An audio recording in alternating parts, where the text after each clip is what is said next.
Second one is educated. Leaders are educated. Your job is to make good decisions. That's what you're supposed to do. Make good decisions. And where does that come from? Well, let's say it starts with the academy, but what happens after the academy? Complacency often happens, which means some people go out and they train harder, they train more effectively, they want to be better, but we are ultimately self-governed or self-policed, which means we don't have anybody coming down saying, here's what we're going to do, unless we have a great chief officer or captain or battalion chief running our shift. If we don't have that, it's up to us how hard we're going to work. And many people fall into this coma of complacency where they think, well, you know what, we just have to do the bare minimum. Minimum standards are one step above inadequate. Don't forget that. It's not about doing a minimum, it's about doing more than expected. And it's about self-education, because what you're trying to develop is situational awareness. And you know what situational awareness is? It's seeing bad things before they happen. And if you don't have a strong culture within your organization of training, unused skills fade quickly. So there's a lot of complacency within the fire service as a whole. I've heard one person refer to it as a coma of complacency, to where people get comfortable in doing less rather than more. And this is something we need to change. See, self-education is important for almost every profession out there. People go to conferences, people buy books, people educate themselves to become better in their field. Why do we think in the fire service that we should only get as good as the training we get right within our own house, within our own walls?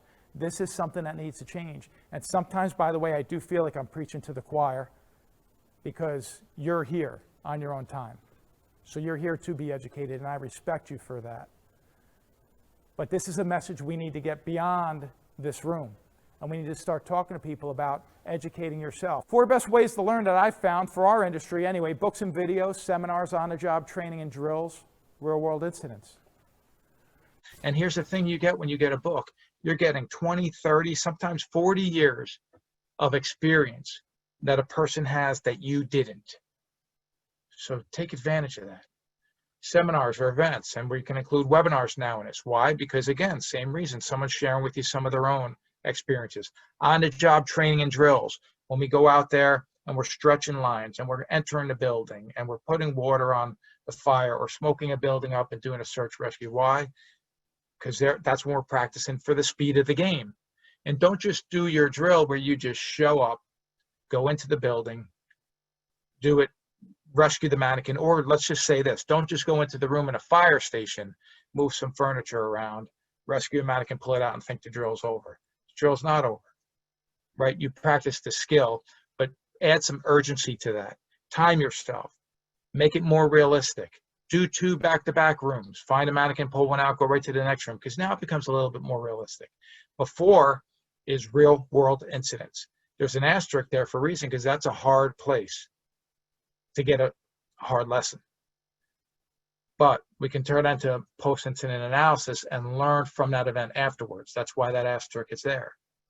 Because real-world incidents, again, it's a difficult place to learn, but now we can go back and share the information that we obtained so we could become better.